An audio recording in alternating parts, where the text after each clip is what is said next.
7월 1일 목요일 삶의 기적을 읽히는 30분 예배를 시작하도록 하겠습니다.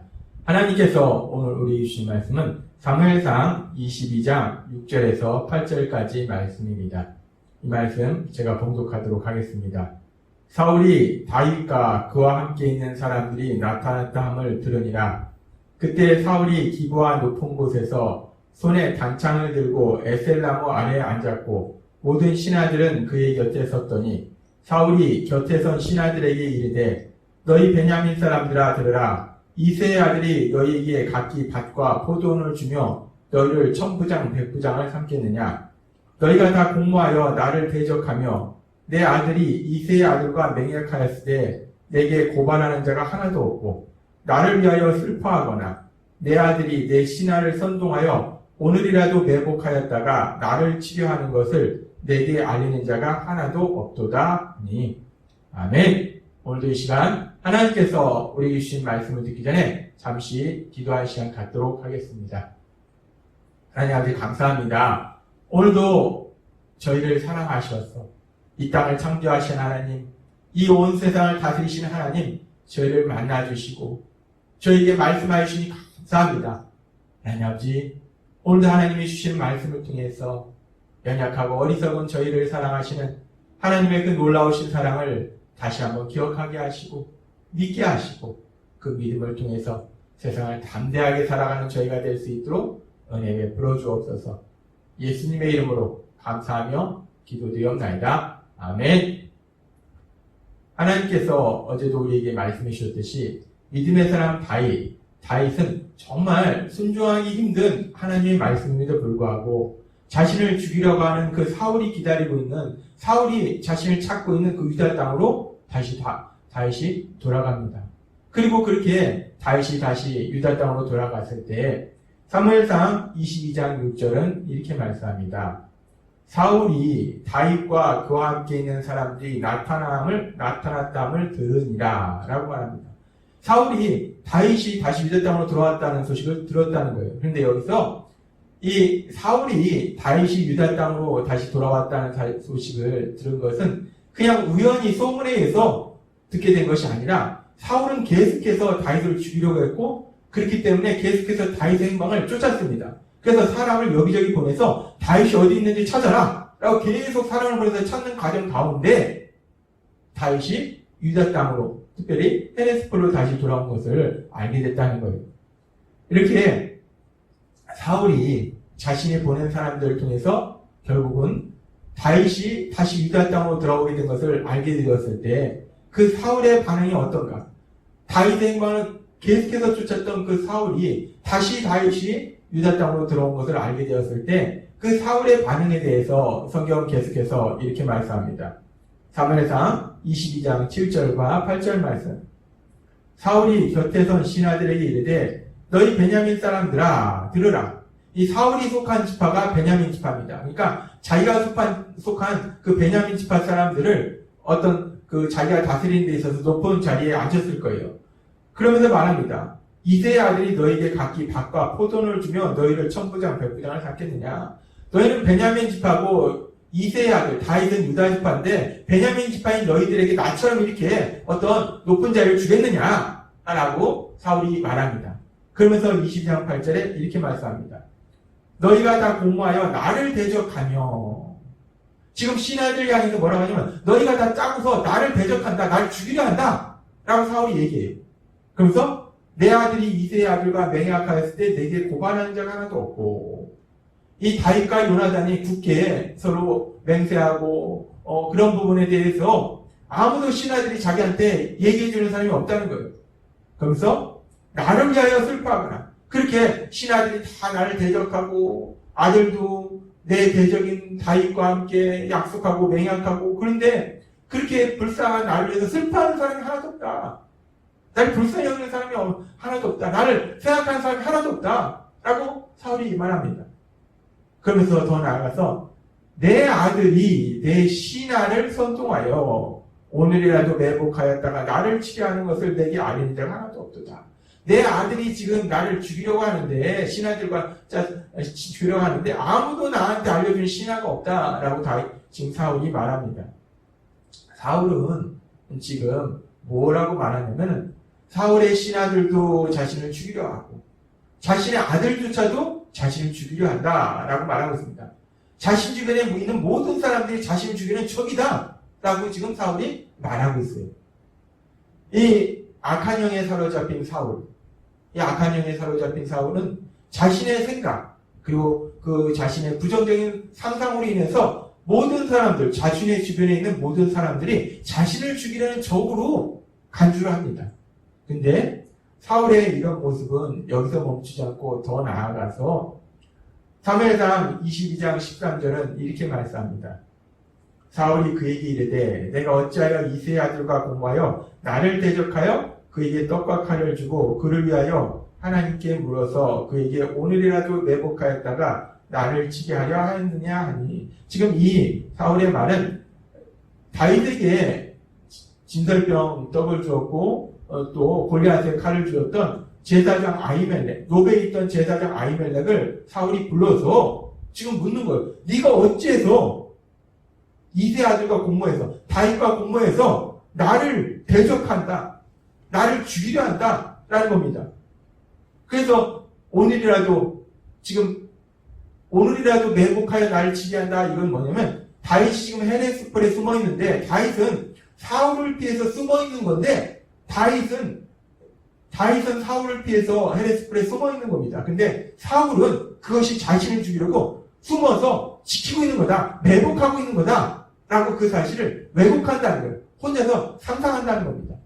지금 사울은 자신의 생각으로, 자신의 부정적인 상상으로 신하들도 자기를 죽이려 하고 자기 아들조차도 죽이려 하고 여호와의 제사장들도 다 다윗과 공모해가지고 짜고서 나를 죽이려 한다 라고 지금 말하고 있습니다.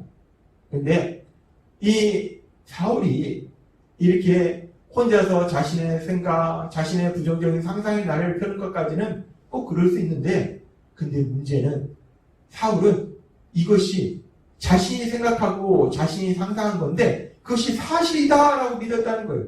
그래서 생각하는 데서 멈춘 것이 아니라 엄청난 죄를 짓는데, 그래서 결국 이 제사장 아히멜렉뿐만 아니라 노베에 있는 제사장들도 다 죽이도록 하는 엄청난 죄를 범한다는 겁니다. 지금 우리가 사울의 모습을 보면은 악한 영에 사로잡혀서 자신의 생각, 자신의 부정적인 상상으로 모든 사람들이 자신의 적이라고 생각하고 그렇게 자신이 생각한 것이 사실이다 라고 또 믿었다는 거예요. 그래서 아무 죄도 없는 많은 제사장들을 죽이는 엄청난 죄를 짓더라는 겁니다. 근데 이렇게 사울이 모든 사람들이 자신의 적이라고 생각하는 이런 생각, 부정적인 상상들, 이 모든 것 뒤에는 사실은 사울을 사로잡고 있는 악한 영의 역사가 있었던 것입니다. 우리는 이런 것을 어떻게 알 수 있는가? 예수님께서 오셨을 때 예수님을 팔았던 예수님의 12제자인 하나인 가룟 유다, 그 가룟 유다가 예수님을 팔려고 했을 때 요한복음 13장 2절은 이렇게 말씀합니다. 마귀가 벌써 시몬의 아들 가룟 유다의 마음에 예수를 팔려는 생각을 넣었더니 라고 말씀합니다. 악한 사단이 가룟 유다의 마음에 야, 니네 스승 팔어, 그래 돈 벌어, 어떻게 하나 봐봐, 팔아버려, 한번 해봐, 그 악한 생각을 집어넣었다는 거예요. 그러니까 이 가룟 유다가 마음이 유동치면서 사단이 준 그 악한 생각, 그 악한 생각대로 행동하더라는 겁니다. 마찬가지로 지금 이 사울도 하나님의 말씀에 불순종함으로 인해서 여호와의 영이 그에게서 떠나가고 악한 영이 그를 사로잡고 있을 때, 악한 영이 그를 조종하고 있을 때, 그를 공격하고 있을 때 악한 영이 사울에게 거짓말을 준 거예요. 야, 네 신하들도 그렇고 네 아들도 그렇고 다윗은 뭐 말할 것도 없고 제사장 아히멜렉도 없고 걔네들이 다 다윗하고 짜서 너 죽이려고 하는 거야. 이 악한 사단이 이 사울의 마음속에 거짓된 생각을 주니까 이 사울은 이 거짓된 생각에 속아서 이 거짓이 진실로 사실로 믿더라는 거예요. 근데 그 이면에는 사울의 욕심이 있었습니다. 이미 하나님의 뜻은 사울이 아니라 다윗을 왕으로 세우고자 하시는 하나님의 뜻이 있는데 사울은 끝까지 자신이 그 자리를 지켰다는 그 욕심이 결국 악한 사단의 거짓말에 미혹돼서 지금 이렇게 그 거짓말이 진실이다, 거짓이 사실이다 라고 믿더라는 거예요. 참 슬픈 현실입니다. 근데 이런 일들이 사울뿐만 아니라 지금도 여전히 일어나고 있다는 것이 슬퍼요. 사람이 욕심으로 인해서 이 사단의 거짓말에 속아서 거짓이 진실이다, 거짓이 사실이다 라고 믿는 사람들이 얼마나 많습니까? 지금도 수없는 사람들이 그렇게 사단의 거짓말에 속아서 거짓이 진실이다, 사실이다 속아서 어떤 사람은 목숨 걸고 그 거짓을 위해서 죽어가는 사람도 있더라는 거예요. 참 인간이 연약하다는 겁니다. 그러면서 우리는 이렇게 악한 영의 거짓말에 속은 악한 영에 사로잡힌 그 사울의 모습을 보면서 그렇게 악한 영에 사로잡혔을 때 악한 영이 공격할 때 그 사람의 모습이 어떤 모습으로 변하는지 아주 중요한 모습을 볼 수 있어요. 지금 그렇게 거짓된 악한 사단의 영에 사로잡힌 그 사울의 모습을 보면은 아주 중요한 특징이 있는데 사무엘상 22장 8절은 이렇게 말씀합니다. 사울이 뭐라고 얘기하냐면 너희가 다 공모하여 나를 대적하며 나를 대적하며 내 아들이 이새의 아들과 매약했을 때 내게 고발하는 자가 없고 나를 위하여 슬퍼하는 사람도 없고 오늘이라도 매복하였다가 나를 치료하는 것을 내게 알리는 자가 없다. 지금 사울은 그 생각 속에 온통 어떤 생각이 있냐? 나에 대한 생각밖에 없어요. 그 사울의 모습이 이 제사장 아히멜렉에게 말하는 모습에서 나옵니다. 사무엘상 22장 13절에서 보면 사울이 그에게 이르되 내가 어찌하여 이새 아들과 공하여 나를 대적하며 그에게 떡과 칼을 주고 그를 위하여 하나님께 물어서 그에게 오늘이라도 매복하였다가 나를 치게 하려 하느냐. 지금 이 악한 영에 사로잡힌 사울, 악한 영의 공격을 받는 사울, 악한 영의 거짓말에 속아 있는 사람의 특징 중에 아주 중요한 특징이 뭐냐? 이 사울의 모습을 통해서 알 수 있는 것처럼 그 머릿속에 그 생각 속에 온통 오로지 나밖에 없다는 거예요. 내 일, 내 기쁨, 오로지 나에 대해서만 관심이 있다는 겁니다. 사울은 이스라엘 왕이기 때문에 백성에 대해서 관심을 가져야 되는데 백성에게도 관심이 없고 자신을 왕으로 세우신 여호와 하나님에게도 관심이 없고 오로지 나에게만 관심이 있다는 겁니다. 나의 일, 나의 기쁨, 나의 손해 그렇게 오로지 나만 생각하는 삶이 그래서 나만 생각하니까 내가 엄청 행복한가? 사울의 삶이 어땠습니까? 그렇게 나만 생각하는 그 삶이 마음이 지옥이더라는 거예요. 너무 고통스럽다는 겁니다. 자신이 생각하는 것이 만족되지 못하기 때문에 계속해서 고통스러워요. 너무나 힘든 겁니다. 우리는 사울의 모습을 보면서 악한 영에 사로잡혔을 때, 악한 영이 공격할 때 그 사람의 모습이 어떤 모습으로 변하는가 아주 중요한 것을 다시 한번 볼 수 있는데 온통 나밖에 모른다는 거예요. 내 생각만 한다는 겁니다. 내 유익만 구한다는 거예요. 내 기쁨만 찾는다는 겁니다. 그것이 악한 사단의 공격을 받을 때 사람의 특징이라는 겁니다. 그러면은 악한 사단의 공격을 받는 것이 아니라 악한 사단의 영에 사로잡힌 것이 아니라 우리가 예수님을 구주와 주님으로 믿음으로 인해서 성령 하나님의 인도하심을 받는 삶, 그 성령 하나님의 사로잡힌 삶을 사는 삶, 그런 사람은 어떤 삶을 사는가? 하나님이 계속해서 말씀해 주셨다시피 나에게 관심을 갖는 것이 아니라 무엇에 관심을 갖는가? 무엇을 위해서 살아가는가? 고린도전서 10장 31절의 말씀처럼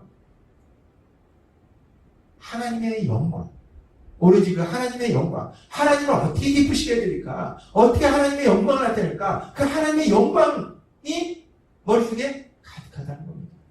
그러면서 그렇게 하나님의 영광을 위해서 사는 삶, 성령님의 인도하심에 의해서 사는 삶은 성령님의 역사하심에서 내 삶 속에 변화가 있습니다. 열매가 있습니다. 결과가 나와요. 어떤 열매인가? 갈라디아서 5장 22절은 이렇게 말씀합니다. 오직 성령의 열매는 사랑과 그렇게 성령님의 인도하심에 따라 사는 사람은 사랑이 가득한 삶을 사는 거예요.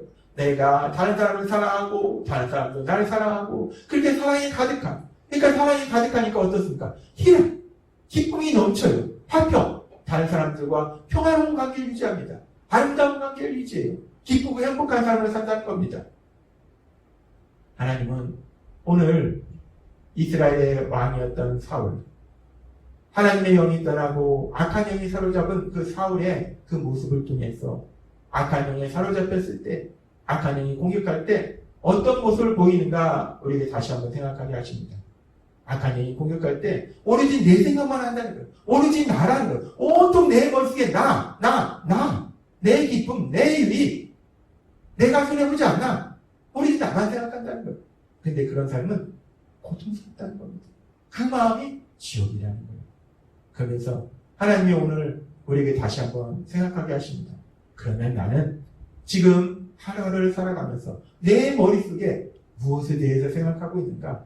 오로지 나만 생각하고 있는가? 아니면 하나님의 영광을 생각하고 있는가? 성령의 열매를 맺고 있는 삶을 살고 있는가? 다시 한번 생각하게 하신다는 겁니다. 그런데 참으로 감사한 것은 예수님을 믿을 때 우리와 함께 하시는 성령 하나님께서 우리와 함께 하셔서 여러분과 함께 하셔서 여러분의 삶을 늘 하나님의 영광을 나타내는 삶을 살도록 인도하실 것이고 여러분의 삶 속에 하나님 주신 사랑과 희락과 화평이 넘치는 기쁘고 행복한 삶을 살 수 있도록 역사하실 걸 믿습니다. 성령님의 인도하심에 따라서 오로지 나만 생각하는 삶이 아니라 하나님의 영광을 위해서 살고 성령의 열매인 사랑과 희락과 화평에 풍성한 열매를 맺으시는 여러분이 되시길 주님의 이름으로 축원합니다. 기도하겠습니다. 하나님 아버지 감사합니다. 오늘도 주신 말씀처럼 오늘 악한 영에 사로잡힌 사울의 모습을 통해서 오로지 나 자신만 생각하는 그런 모습을 봅니다.